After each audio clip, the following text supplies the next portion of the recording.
Before I talk about the Cuckoo Sandbox, I want to make sure you understand a website called VirusTotal. Go ahead and go to virustotal.com. If you go to it on your own web browser, you'll notice that it's a website that you can scan or check URLs, hashes, and even upload files.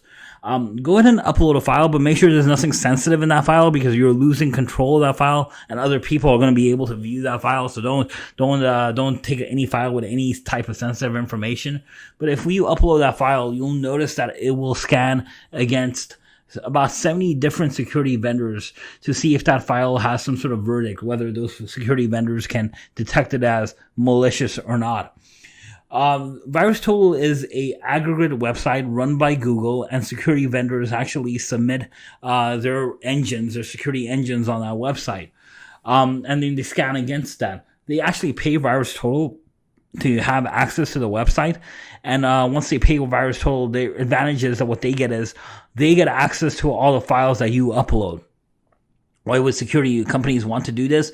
Well, not only do they get access to all the files, they get access to what every other vendor rates that file as. So if you're a security vendor and you rate that file as clean and someone else rates it as evil, malicious, well, then you can look at it. You can say like, okay, why did I rate this as clean and why did someone else rate it as evil? Maybe you can start modifying your own program or looking for vulnerabilities within your own program. It's a very, very popular tool out there. So the product actually utilizes many different antivirus products and scan engines. It does have a URL scanner as well, so it will test against different types of URLs to see if they're malicious or not. And it does do some dynamic analysis for the Cuckoo Sandbox. So the Cuckoo Sandbox is an extremely popular open source sandbox. And we've already talked a little bit about what sandboxing technology is, but we'll go into it in a little more detail. Basically, a sandbox technology is a system that runs multiple operating systems, such as Windows 10 and Windows XP, Windows 7. It can run things like Android, some ICS components, some IoT operating systems, basically anything it wants. Some sandboxes will actually even have the ability to incorporate Mac OS, iOS in some cases, other aspects as well. It makes it a little difficult because of Apple's licensing schemes. But the idea is these operating systems on the sandbox, they're in a container. So think of the sandbox system as a server. That's the big blue rectangle. And then these little operating systems inside are independent. What a sandbox does is it basically has this baseline code in Windows 10, Windows XP system. And it runs this as baseline. And basically says like, okay, let me run the software and let me compare the baseline with before I run the software and after I run the software. The idea is that a lot of malware is going to change the baseline. It's going to install new software. It's going to make some network connections out there. It's going to start encrypting files. So what the sandbox does is it records any changes, and then it gives you a report on those changes. It records any network connections and any other malicious types of behavior or suspicious types of behavior. It'll record those and give you a report on that. And then when it's done, it basically resets the sandbox, resets the operating system, restores that operating system, and it's ready to go again. So no damage to the operating system. The idea is no matter how good your antivirus software is, your perimeter security, your IPS system, there's nothing as great as actually running the software. So that's what sandboxes do.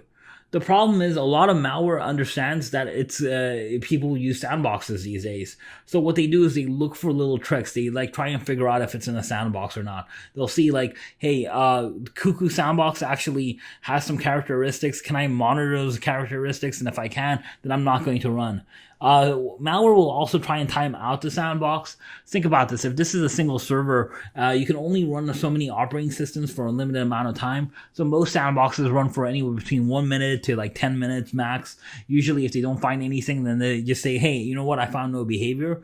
But the malware could explode after 100 minutes or 1,000 minutes or 1,000 days, whatever the malware author decides to want. They can basically time out the sandbox.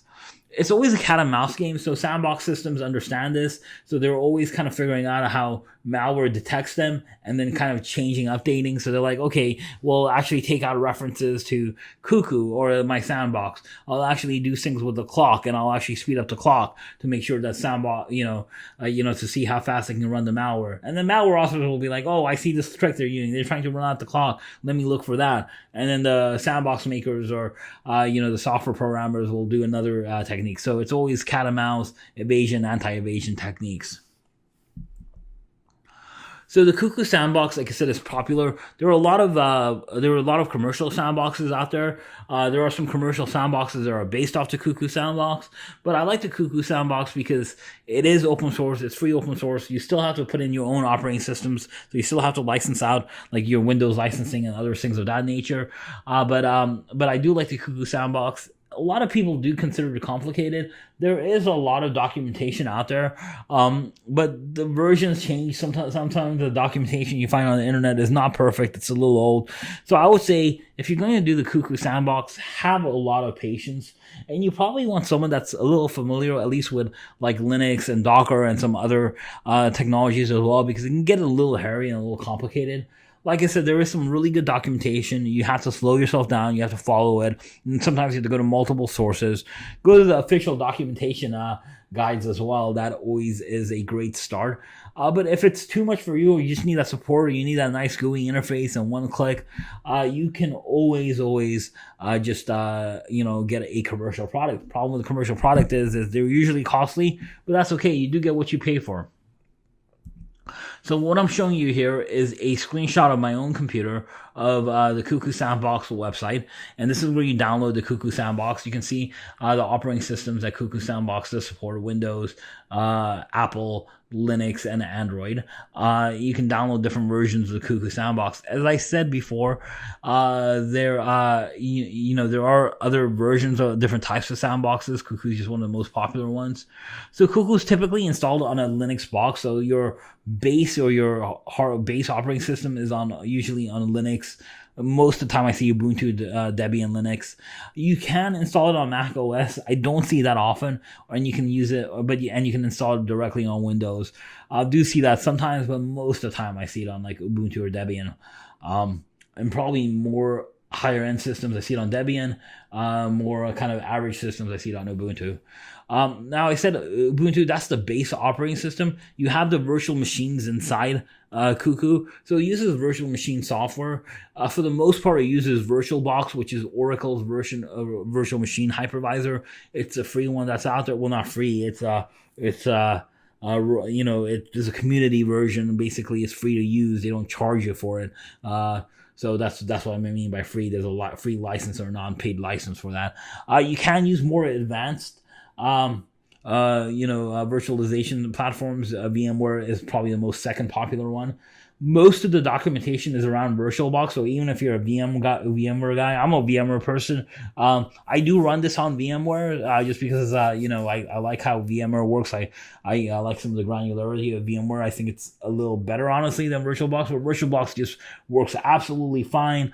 It's free. It works nicely. And if you're running Cuckoo, almost all the documentation is around VirtualBox. So if you are running VMware, it's a little more painful, a little more hairy. So just remember that. But the VMware software or VM software itself is the one that hosts the individual operating systems, and it configures that. So basically, the Ubuntu base software works in conjunction with the VM software. All right, that's an introduction to Cuckoo, and I will see you in the next lesson.